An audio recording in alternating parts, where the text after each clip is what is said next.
clear. He's a champ when all else disappears. Rally the team with a wink and a cheer. He's the leader that everyone fears. Quickly, it's a real heater. Once a friend, he's a locker room leader. In the chaos, he's the center, turning us into believers. Ladies and gentlemen, it is Monday night. It is 7 p.m. That means it is time for the Locker Room Breakdown. We are 1 hour away from Monday Night Raw and the Raw Patrol. I am OM Dynamic, and I am very pleased and excited to welcome back to the show the host of the Chris Parrish podcast and member of the Raw Patrol crew, Mr. Chris Parrish. How are we doing, brother? I'm doing well. Thanks for having me. Oh, it's a pleasure. It's always great to have you on the show.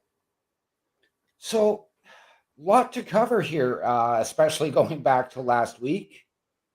And we kicked it off in a very provocative way, but according to my report, I think they got it a little bit reversed. I believe it was Becky Lynch that kicked off Monday Night Raw last week, but they're saying AJ Lee did. And Becky Lynch, I believe, came out to start a promo about somebody being there who has made her life a living hell and completely ruined it before she was interrupted by AJ Lee. Yeah, kind of what they did to start off Raw was people walking in, and they showed CM Punk coming in, seeing AJ Lee, Becky kind of noticing that and backpedaling, and then yeah. But you're right. That kind of is what happened. Becky Lynch comes out and kind of starts kind of talking about, you know, the events and everything, and then all of a sudden AJ Lee pops in, and there we go. Now we finally have a direction of what they're doing with AJ Lee and Becky Lynch. Yes. Mr. Best, good evening. Great to have you here, brother. Thank you for popping in as always. This was a great back and forth promo, but I'm going to give this one more to AJ Lee for carrying it. Okay. For me, Becky really, I know she was seething and in character, but there was a lot of times when I really felt she was stumbling over her words or grumbling a lot, and I really couldn't understand a lot of what she was saying, and really left me needing a little more, something more clear from Becky as opposed to just that underlying anger. Yeah, and I think that was actually on by design to have her kind of stumbling, just because it's Becky Lynch who's known to kind of play with the wording to spin it in her favor, especially when it's like, oh no, Maxine betrayed me. I didn't betray her. Lyra backstabbed me. I didn't backstab her, kind of thing. She always changes the words to, you know, make her narrative more in a way that makes sense to her. And it's AJ Lee who kind of just found out how to kind of manipulate the way she does that and kind of used her own words against her. And once Becky Lynch kind of was noticing that, she kind of almost backpedaled to a point where she didn't know where to. And I think it just shows you that AJ Lee is being perceived as the person who interrupts and who can really put kind of that like wedge in between the mind games that Becky Lynch plays, to the point where maybe AJ Lee is the kryptonite to Becky Lynch. Right. Now, we did get a match made out of this. We do have the Women's Intercontinental Championship being defended at the Elimination Chamber in Chicago, which is now AJ Lee's hometown. Yes. Yeah, it's a match that I think a lot of us had pegged for maybe a WrestleMania, but I really don't think that this is a one-off. I think we're going to get maybe a series of 1 or 2 matches here. And I think for the first time ever, we're going to see AJ Lee not only compete for the Intercontinental Championship, but also compete against Becky Lynch. And it's one of those matches that if a cage match doesn't tickle your funny bones, then AJ Lee versus Becky Lynch for the Intercontinental Championship sure better, because it's going to be a fantastic match. Right. Now, this is going to be one of the first times, because I know it didn't happen very often. It did happen a little bit with Becky's first reign as well as Lyra, but first time in close to a year that the Intercontinental Championship is being defended on a PLE. Yes. I think I know that it was at Evolution. I'm sure it was at SummerSlam as well. But yeah, it's been a hot minute, and I think that's kind of the point of the comment. And yeah, but I mean, at the same time, this is the nice part about these shows, that there are openings, and the company is looking at an opportunity like this to feature the Intercontinental Championship and put it in a light where there's a lot of attention to it. It's a big story, has two of the most popular acts on Raw. So it's going to be a fun match, and it's going to be a great match, and it's going to be very intriguing to see, okay, do they pull the trigger and have AJ Lee, sorry, win that championship, or do they do something larger and have Becky retain? That's going to be the big question. Right. Yeah. And I'm with you there because, as you touched on, I think this is going to be 2 or 3 matches. I could see this, at Elimination Chamber, WrestleMania, and then maybe Backlash. And then after that, you take a break, separate them for a while, and maybe come back to it at SummerSlam or Money in the Bank.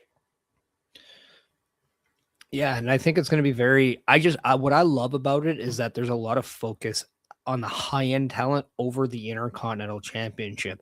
I know a lot of people, and even myself included, were a little bit skeptical about Becky Lynch becoming the Intercontinental Champion, but the one thing we can't deny is the fact she does bring that star power over, and that Becky Lynch, when she's on your screen, is there every week. She's putting in the hours, she's punching in that card, and she's going to work, and she's doing everything that you need someone to do. And that, I think, shows you just at heart what the Intercontinental Championship represents.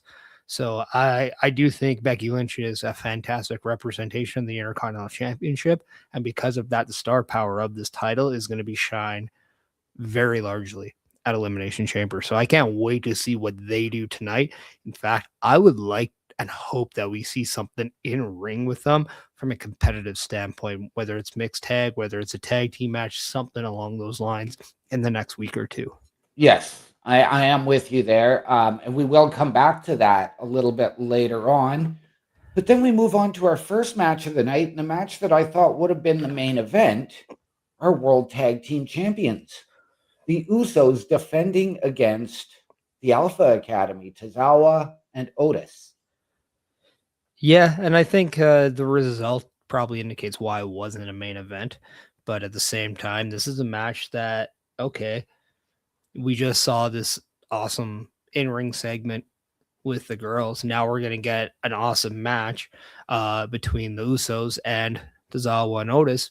And what's great is the fans just have a reason to stay involved, because everything they've had into this point is a reason for them to go nuts and to be excited. So I do like the fact that we saw Tozawa and Otis not only get an opportunity, but really showcase what they're able to do. I think for Tozawa, it's really hard outside of 205 Live and that cruiserweight style to really do things with a lot of the people now, because they're a lot larger than him.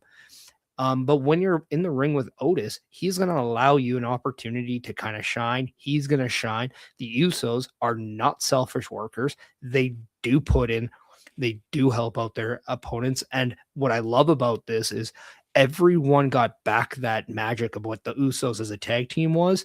And then on top of that, we're seeing the rise of what Otis and Tozawa are capable of as a tag team. Yes, this was a fantastic match. Definitely up there in the match of the night category.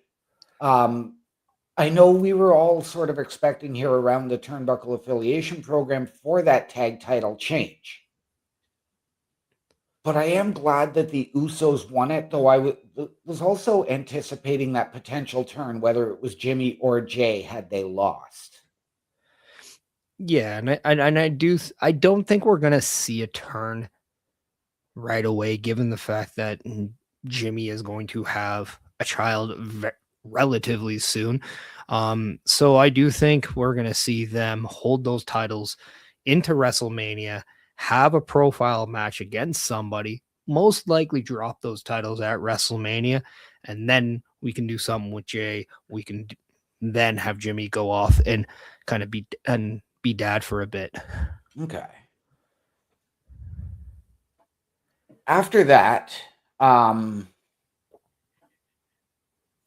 we got a Liv Morgan promo as she came out with Raquel, with Dom, still waiting to make her announcement. But she was interrupted by Stephanie Vicaire and did unleash some rather insulting comments at the end of this that we are not going to repeat here. Yeah, I think the one thing we've been noticing about WWE, whether it's Raw or SmackDown, is that the language has gotten a little bit more risque. It's a little bit more cutthroat, we'll say. And they're using another language to kind of go there. And I think that's very much by design, because now a lot of the American audience can't go on Twitter and blah, blah, blah. They'll ask Rock or whatever on X, and he'll say, this isn't what I'm supposed to do. And we'll see that meme. But what I love about this is, even though I think we all know that Liv Morgan is going to pick Stephanie Vicaire, there is a lot more seeds being planted in that choice than there are with Jade Cargill. Yeah. I do like the fact that they're keeping this a little open-ended, because why force it when we know we have Elimination Chamber right there? We know that there is a chamber match for the women to go after a championship. And what I love is whoever wins that women's chamber match, and Liv hasn't picked, they don't even know what they're going to do at WrestleMania yet. So it just puts a little bit more control in the choice that Liv Morgan gets to make. So why not? Everybody, she always says, watch me. And right now, all eyes are on Liv Morgan and that choice. Yes. And, this is something that I've talked about. We saw it a couple of years ago. Might have even been last year when Roman had made his choice on who he was going to face at WrestleMania, when Cody stepped up and said, no, the choice isn't yours. Mm-hmm. So what I'd like to see is this draw out through the end of the Elimination Chamber. Let your Elimination Chamber winner pick their champion first. Well, then you're allowing the Elimination Chamber to have more Otis over the Royal Rumble. And it's already been stated on that Liv Morgan selects her champion, and the chamber then has that match against the champion she does not choose. So it's already stated that they do not have that first pick. So I know what you're saying. It's just already been stated that it's that say. It has, but we also know that WWE have been going against the grain a little bit of late. So that's where I'd like to see that change, even if it is somebody, and let's say it is Raquel who wins the Elimination Chamber, and she's going to step up and say, Liv eliminated me from the Rumble. I'm going to go after Jade. That's going to throw even more dissension into what we're seeing from the Judgment Day as well. Yeah, just a little bit. And we even saw that just last year at WrestleMania with Dom and Finn Balor in the same Intercontinental Championship match. And then the whole group just comes in. It doesn't matter which one of you wins as long as the title comes to the Judgment Day. So, and that was largely Liv Morgan saying it. So it'll be very interesting if the shoe's on the other foot and she's the one bickering over someone else internally. And then a Finn Balor says, it doesn't matter who wins as long as the title comes back to the Judgment Day. Yes. And then everyone will be like, turn Finn babyface, or else I'm mad because I don't get my demon. Right. On to our first Elimination Chamber qualifier, and the women came to play. Mm-hmm. Rhea Ripley, Lyra Valkyria, and Ivy Nile in a triple threat. Rhea Ripley comes out on top. It was a fantastic match. Did Rhea need the victory? I understand why. From a business sense, it makes all the sense in the world. She is your biggest star in the female division. So I get it. I 100% get it. And I'm not upset that she won. I am upset over who she beat, because I did not understand the need when you're trying to build Lyra up a little bit. why you're not taking Ivy Nile, who right now it doesn't look like you have anything current going on with her. Whereas with Lyra, they are trying to get the tag title. So at the very least, I would have flipped that, and then you could have used that as a gateway to go towards maybe a tag title match. With Rhea getting the pinfall over Lyra, Lyra now essentially has nothing to go after. She lost. So the only way it would make sense to me is if her counterpart advances, but that's a whole nother story because we're not really sure on that, although both their tag partners are in a match. And as you said earlier, we'll get to that later, but Yes. I'm not upset by it. She is the largest, or she is the biggest name in that division, and you kind of have to make your money with that. And right now, with the WrestleMania tickets, not knowing, the more you put your larger names kind of in that marquee, the more the people might actually want to spend that money to go. Right. Now, this Ivy Niles showcase performance? Like, was this her Star Maker match? Because she came out and she absolutely delivered. I mean, I think it's definitely one of those things where if she doesn't, there's a lot more questions than answers about Ivy Nile because you are in the ring with Lyra and Rhea, and we all know that they're high on Lyra. They're extremely high on Rhea. And I know that they're high on Nile, but it's one of those things where we need to find a way to separate her from the pack too. So I understand that. And I think this way, if you're able to deliver those good matches, I mean, look no further than her stable counterpart, Chad Gable. That's how he started doing it too, by just being consistently good in the ring. So maybe that's what Ivy Nile just has to do before we start kind of putting her in anything, because she's been very consistent on saying, I want an opportunity for said title, and lose that match. So we need something more from Ivy Nile, and maybe being a consistent, good in-ring worker can get her to the point where more people would want to see her and something more. But yeah, I mean, I do think Ivy Nile had a great performance, but at the same time, she had to, right? There was no effort buts about it. It's the road to WrestleMania.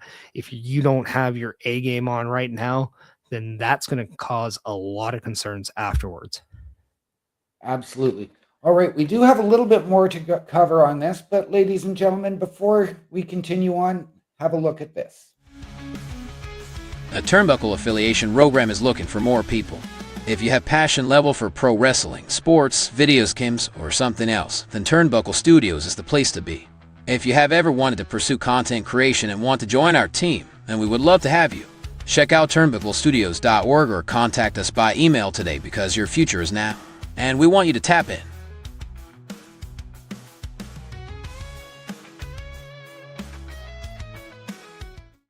And ladies and gentlemen, turnbucklestudios.org is your home for the Turnbuckle Affiliation Program. And as you just saw, we need your help.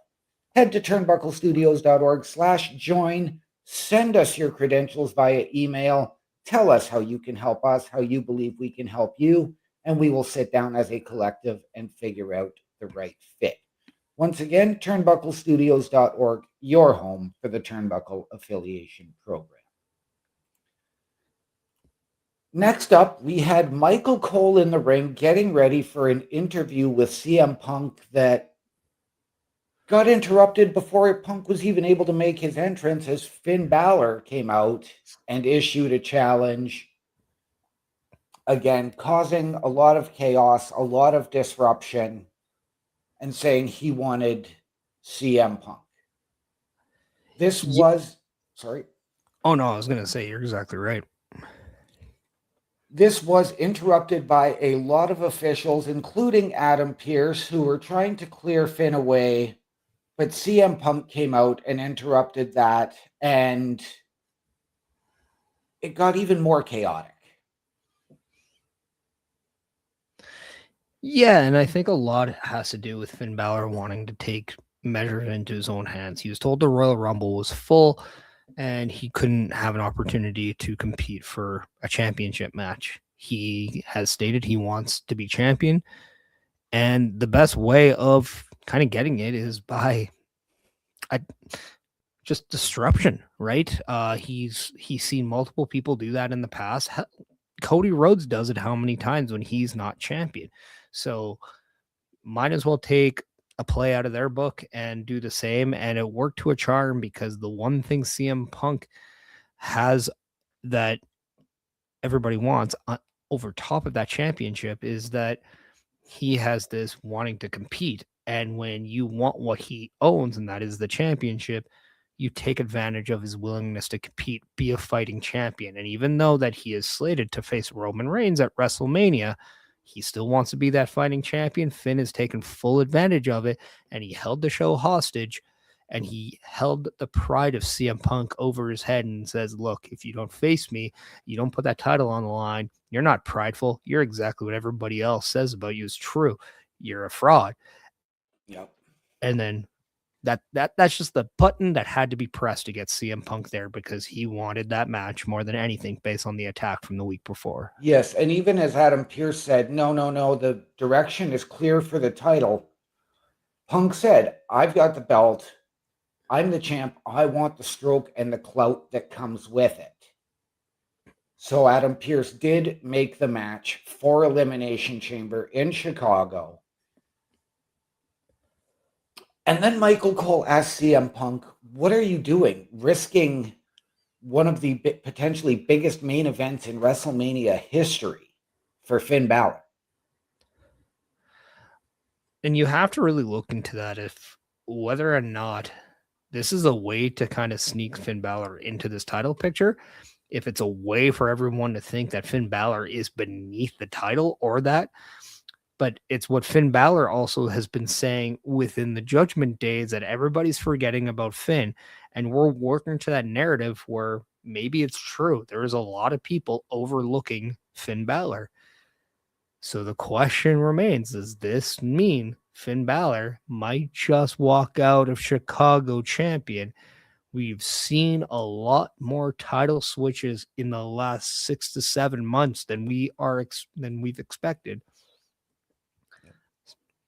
Probably not, but I would not be surprised if Finn Balor somehow does the unthinkable, and that is defeat CM Punk in Chicago. Okay. Do we get it? If he beats CM Punk even via DQ, do we then get him added to that match at WrestleMania, or do they just postpone it and give Finn the next match at Backlash? Yeah, I think that's the tricky one, right? My play, this is what I would do. I just have Dominic Mysterio cost Finn Balor the match at Elimination Chamber, and we set up Finn Balor and Dominic Mysterio for the Intercontinental title at WrestleMania. But I don't know. There is something about this aggression out of Finn Balor that I think I've been missing, and I wonder, had we been seeing this out of him for a while, just how more dominant would the Judgment Day be with him in it? Right. Up next, we had, again, fitting the chaos and anarchy of Monday Night Raw, Maxine versus Natty in what ended up being a double countout. Now, we're getting this new Natty that's been appearing in AAA, Bloodsport, against, as I've stated time and again, Maxine is the most improved women's wrestler since Liv Morgan. I think at one point she was. I think what hurt her a lot was being champion, because what I thought as champion, I thought her reign was a good indication that she's not there yet. She was good to make a mark. I don't think she's consistent enough to be a star.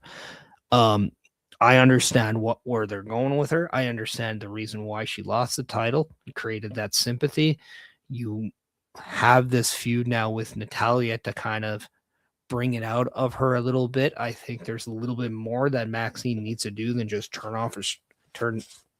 bring down the strap and just yell in the same way. She does that every week. It's becoming a little repetitive for me. It's almost making me turn off from caring. There needs to be more. Okay. However, there's something about this that I want to see, because in retrospect, we also now want to see what this version of Natty it can be.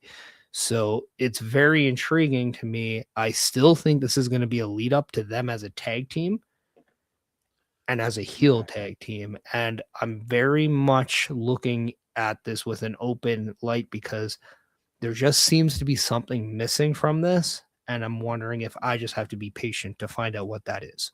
Right. That's actually where I was going to go, is like we had seen them come together and start calling themselves the Dungeon Dolls.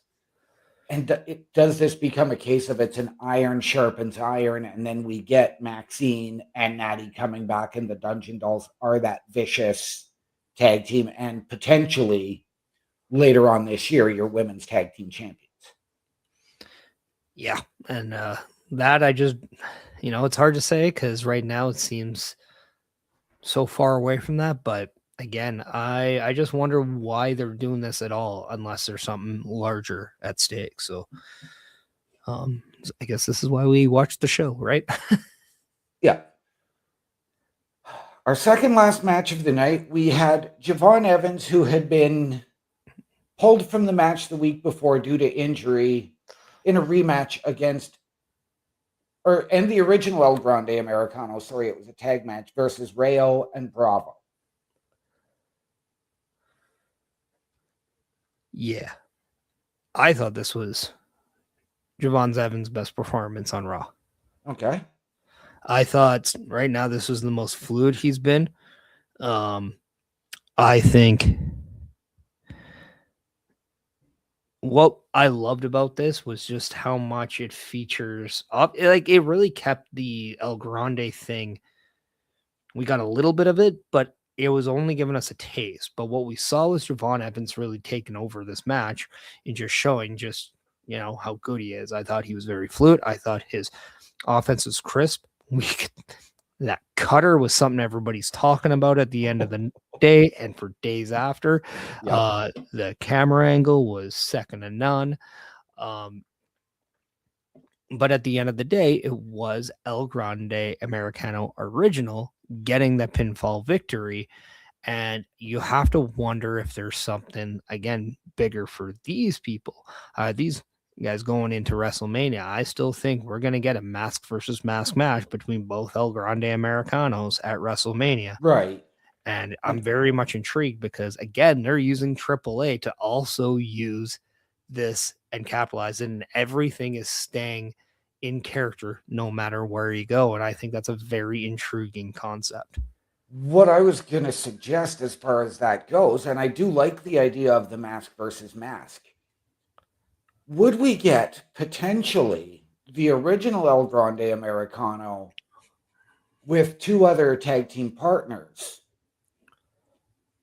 versus the Americanos in the mask versus mask match, but you see both sides becoming completely unmasked to see one faction versus a new version of an old faction? It's something that I've thought about too, because obviously the big question is Gable, Ludwig Kaiser, right? Yeah. Do we put the Creed brothers under masks? Have them kind of play the counterparts to Pete Dunne and Mr. Tyler Bates version? We'll see. Yeah. All I know is it just always seems like the larger picture surrounds the El Grande Americano character. Yes. And it's more between that. So I don't see so much about the tag teams when I'm looking at the stuff from AAA. It's only a matter of it's because they're around each other here in WWE. So I don't know. I really wouldn't mind that, but at the same time, this is one of those matches that you'd care about, you're curious about, you want to see it through, and there's no title involved, and it's getting every part of your interest. Absolutely. Would this be the type of match to be your opener on a night one of WrestleMania? I don't know about night one, but yeah, it all depends on what the rest of that show is, because I don't know. I'm not jealous of the person who has to make the call of which match opens night one of WrestleMania. That Right? has to be either the hardest or easiest decision you have to make. Yes. And lastly, our main event, the men's elimination chamber qualifier, LA Knight, Penta, and Bronson Reed. I was actually surprised with LA Knight being the victor in this match. I had Penta. Whereas I thought this was a waste if he didn't. And I say Okay. this because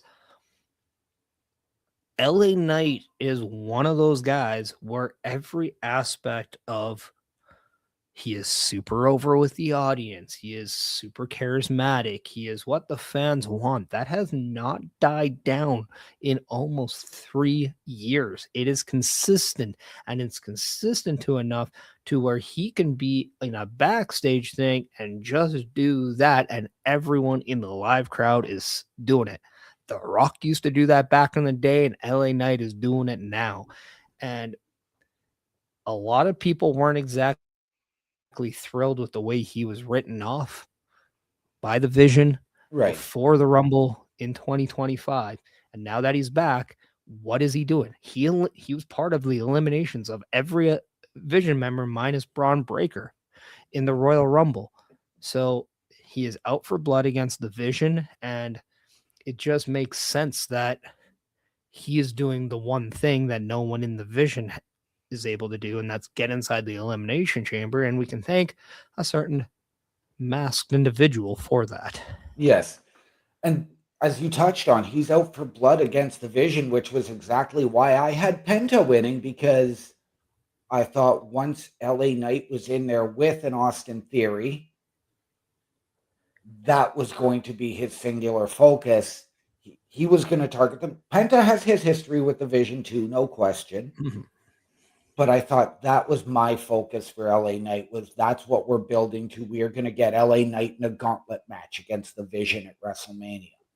Now, I know what we're hearing out in the wrestling rumor world for LA Knight for WrestleMania being Brock Lesnar, but that's where I thought we were going, was LA Knight, potentially a Bronson Reed, whether it's that in that big showcase match to, okay, let's end this at WrestleMania. Yeah, and that's going to be the interesting part, is just how everything's tied in. And the one thing that we heard after Raw went off the air from a video that WWE did put up on their socials is that he was yelling at Paul Heyman to say, anybody that you bring in, I'm going to knock them down. He's like, so get any of your friends, I am knocking them down. So it'll be very interesting if a guy like Brock Lesnar does show up for this, because he is somebody that Paul Heyman does know the number 2. He has called. He was part of War Games on their behalf just last year. So it'll be very interesting to see kind of where that is. If it is LA Knight and Brock Lesnar, you can't say that is not a big time match for LA Knight, because this very well could be Brock Lesnar's last WrestleMania. Yes. And now, again, we have to ask, who is this masked man? I know I've got my theories on it. I know it's not Austin Theory, but I have my theories as to who it is. Well, the fans have done a great job of identifying pieces of his outfit, whether it's his watch, shoes, or whatever, and they've all been able to put it towards Grayson Waller, which makes a lot of sense based on the fact that Waller and Theory used to tag. The only thing, I don't understand why this would make sense in any way. However, I'm open because there is a tie into this. So again, I'm very intrigued. Obviously, the use of the super kick and stomp are already there. There's also massive rumors that Seth Rollins is closer to returning than people expect, and that he will be around for WrestleMania. So yeah. Yep. I had heard very intriguing. I had heard Grayson Waller, and even before that rumor came out, I was sort of leaning to that. But it was going to be that tie-in of, okay, now we're going to turn the New Day back babyface. Grayson Waller is going to join the Vision. You're going to reform A-Town Down Under. as a much more unified, especially with Logan Paul there with them and Paul Heyman. But I was also going with a guy who actually made his return to TNA on Friday. I was going to suggest a Steve Macklin. Okay.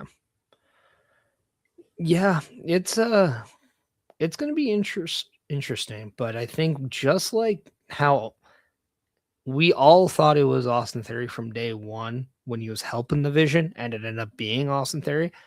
I have a feeling this might just be as simple as what we think. It's most likely, in my eyes, Waller or Rollins. And I think it all depends on how close Rollins is from returning.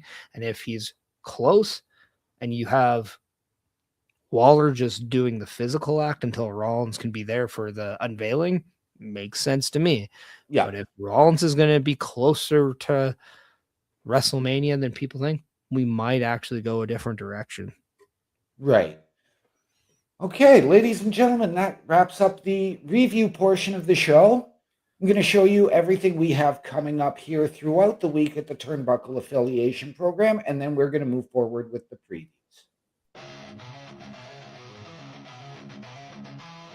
Turnbuckle Studios and the Turnbuckle Affiliation Program bring you the week of streams. All times are in Eastern Time. Monday nights you get the Locker Room Breakdown at 7 p.m., followed by the Raw Patrol at 8 p.m. Tuesday brings you the flagship show, Turnbuckle Talk, at 8:05 p.m. Wednesday we play games with the PlayStation Showcase at 8 p.m. Thursday we go TNA as we brace for Impact at 9 p.m. On Fridays, join us for the SmackDown Security Detail at 8 p.m. The weekend brings you Saturday Night Gaming at 8 p.m. On Sunday, be sure to catch the Chris Parrish podcast at 12:15 p.m. And later that night, we have the Boar's Nest at 8 p.m. Be part of the shows and join the chat every day. And please visit turnbucklestudios.org.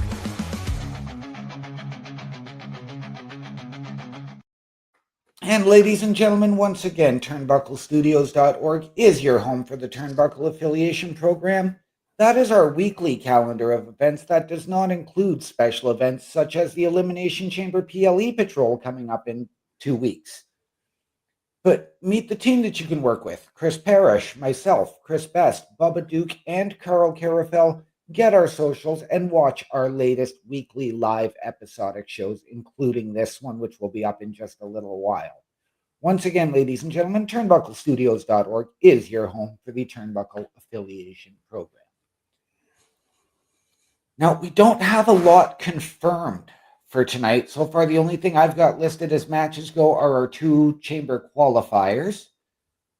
And I'm going to start with the ladies as we have Bayley versus Asuka versus Natty.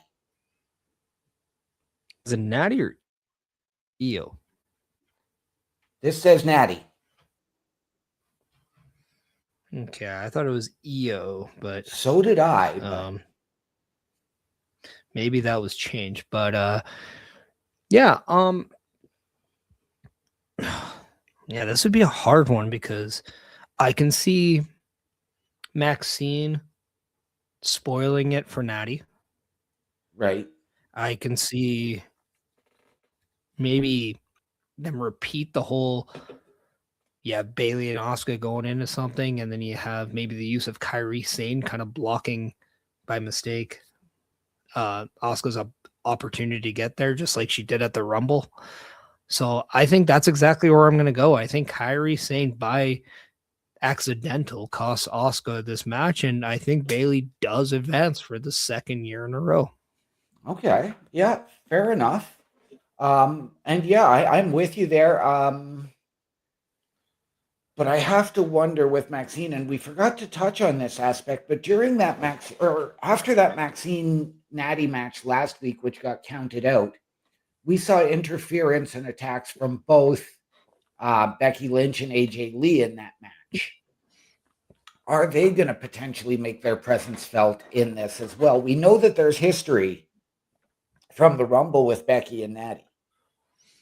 I don't know if I would incorporate them in this match per se because it doesn't involve Maxine. But what I think it could do is create a little bit of a scuffle after the match. And maybe, just maybe, on the Raw before Chamber, we see a tag match with AJ Lee teaming up with Maxine to go up against Becky and Natty. And again, if by saying earlier we want them to get a little bit more physical, this would be a great way to do it. And we can then advertise the Raw in-ring return for AJ Lee. So Yeah. maybe that's the direction I would do, especially with the fact that I believe Raw next week is fairly close to Chicago anyway. Yeah, you would have to think. With the potential of Bailey getting into the Chamber for the second year in a row, we know that her and Lyra want to get themselves into the Women's Tag Team Championship picture. Does this potentially create dissension with Bailey and Lyra? Or does it give Bailey that opportunity to get that title shot for her and Lyra if she pins Rhea inside the Chamber? I think that could be more of the play here, where we see something around the tag titles. But that's also maybe us looking a little bit more too into things. I don't know. But it does seem logical. It does make a lot of sense to that. I think we all would like to see Lyra and Bailey get a chance at the tag team championships, and just how appropriate would it be a year after, where they were supposed to go after the tag championships. Maybe they do it this year at WrestleMania and get like that redemption story. But yeah, that's kind of what I would do, because I don't have Rhea Ripley pegged to win the Elimination Chamber. However, given how we just heard that Bianca Belair has decided to have surgery on her finger, she is going to be well out of WrestleMania. And there's a little bit of maybe skepticism of who's going to face Jade. Maybe, just maybe, we switch these tag titles before WrestleMania and we go with Rhea Ripley versus Jade Cargill at WrestleMania. Could be also a big time match as well. Yes. We also know that Alexa Bliss from SmackDown is in the Chamber, as is Tiffany Stratton. So we know that Tiffany doesn't have any allegiance to the tag team titles, and she can definitely earn her rematch with Jade. Yeah. Are we putting maybe a focus on the Women's Tag Team Championships for WrestleMania going into the Elimination Chamber with 3 separate members of the tag division in there? I think so, but I think it might also just be designed as a way to kind of create that, tug way where we're seeing Rhea go in the Chamber with the tag title. We're seeing Alexa Bliss in there wanting to get those back. We can see potentially Bailey going in there saying, no, I want them. And we might even be saying this time next week, Charlotte's in there, as she has a qualifying match next week. So it's very, very much a possibility where we can see multiple women in this match who are at the moment tied to a tag team vying for the tag team titles. So it wouldn't surprise me if that's where we are. And that's why maybe a Tiffany Stratton does scale out of Elimination Chamber, because everyone's so fixated about the tag titles that she is the only one focused about Jade Cargill. Yeah, and that's exactly, again, I was just going to go there. Is this where we see the Tiffany Stratton pull off that win? Not that it would be an upset, but then lead to that match with Jade, but then set up a multi-team, whether it's a ladder match, a gauntlet match, or a 6-team tag team match, like a satanic 6-way at WrestleMania. I said yesterday, just on my show, that I would love to see TLC become a part of the women's tag team titles, and I would do a 6-team TLC match at WrestleMania for these titles and just let the women cook in that match. Okay. I'm 100% behind that. The other match we have in our men's qualifier, we have Gunther taking on Dirty Dom and Javon Evans. This match, the more I look at it, could go so many ways. Could we see Javon Evans pin Dom Mysterio and have a win over the Intercontinental Champion? Maybe. Could we see Dirty Dom Mysterio somehow get a win and advance into the chamber? Maybe. Are we going to see the obvious and have Gunther destroy everyone and go into the chamber that already has LA Knight, Randy Orton, potentially maybe even a Damian Priest if he qualifies on SmackDown? Right. We have, and then also Cody Rhodes, who qualified just on Friday. So there are some big time players already in this match. Is that how we're going to do it? Are we just going to say we want all the meat in the men's elimination chamber match? But I could also see Javon Evans somehow shocking people, getting in there and being your RVD like in the very Yeah. first one, and using the elimination chamber to create some of the most unique and innovative offense that we've seen in quite a while. So Yeah. I think that's a strong possibility, but I'm gonna have to end of the day say I think this is Gunther getting there. I Right. just don't know if I see Gunther winning. That's why if I was booking this, Dragon Lee comes in and tries to take Gunther out of this match, and he's not even a factor in the decision. Right. Well, and you've touched on it because I'm exactly with you. Is do we get that high flying ability from Javon Evans flying around the elimination chamber? Personally, I think Gunther has been painted into a corner with this career killer BS. I think his career has now plateaued, and I don't see a whole lot more for him. Or do you get, like you said, Dragon Lee coming down? And I'm going to suggest this. Do we get Dominic Mysterio using his King of the Luchadors to have Gunther taken out by a Dragon Lee, by other luchadors? Yeah, I don't know.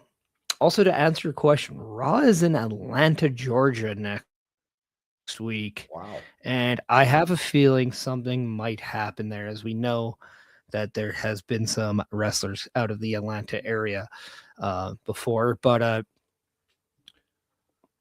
the more I think about it, the more I do think what we saw at the Royal Rumble might not be a one-off. Right. And Now, because of that, I think what we're going to see is either their shock of a century or we're going to see the obvious. And it's one of the two. I wouldn't hate Gunther mixing in with Cody, mixing in with Randy, going against LA. Then you add Damian Priest. Maybe we add an Oba Femi, Ilya Dragunov, Brock Lesnar as a 6-man, and just let those beasts run wild. yeah, no, and I see exactly where you're coming from. As you've just touched on now with WWE, with Raw coming to us from Atlanta next week. Now we're going to get our final qualifier for the men's elimination chamber next Monday.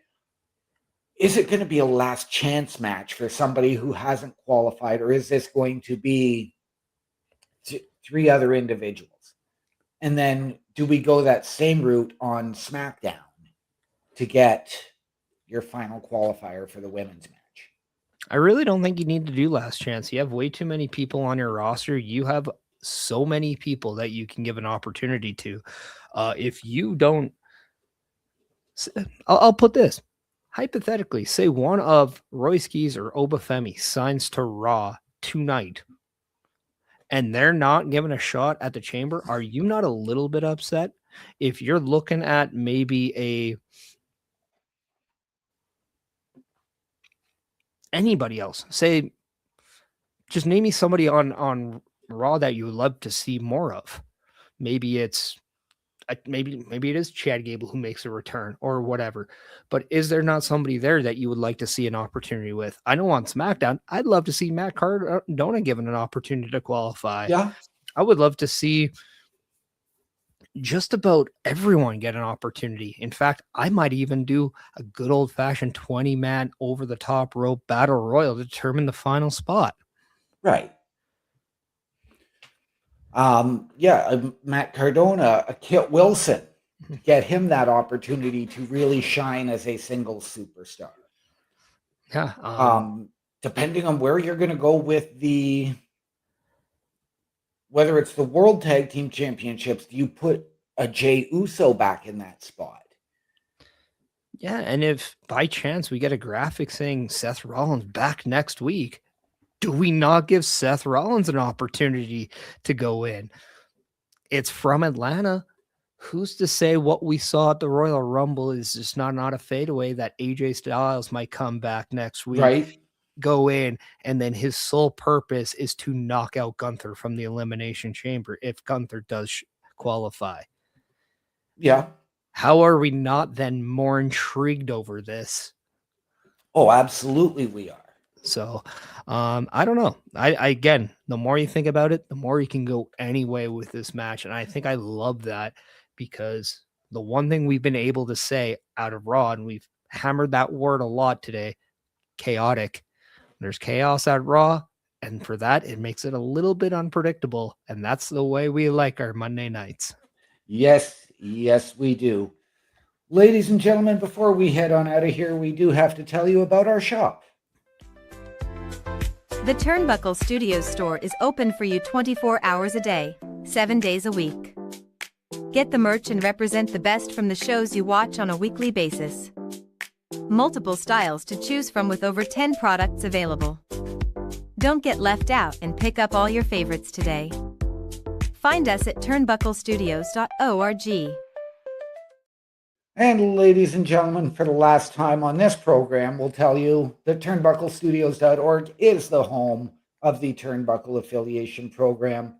We ask you to support your favorite shows, support your favorite podcasters, whether it's the Chris Parrish podcast, whether it's this show, whether it's the Raw Patrol. Buy the merch, wear what we wear. All of the proceeds come back into our studios to bring you a better experience. All of that and more at turnbucklestudios.org, your home of the Turnbuckle Affiliation Program. Mr. Parrish, it has been an absolute pleasure to have you back on the show. I love it when you're able to come on. I know that we got lucky because today is a holiday here in Canada. I do want to wish our American audience a happy President's Day. Yes, for no matter where you live, it is a way to celebrate. So have a great day, no matter what day you're celebrating. And let's enjoy some Monday Night Raw in just a few minutes. Yes. So, ladies and gentlemen, you can catch Mr. Parrish and myself coming up over at the Turnbuckle Studios YouTube page in just a few minutes with the Raw Patrol. Until then, ladies and gentlemen, please remember, the world is better with you in it. From all of us here at the Locker Room Breakdown and the Turnbuckle Affiliation Program, to those of you out there wherever you are, good night, good luck, we out.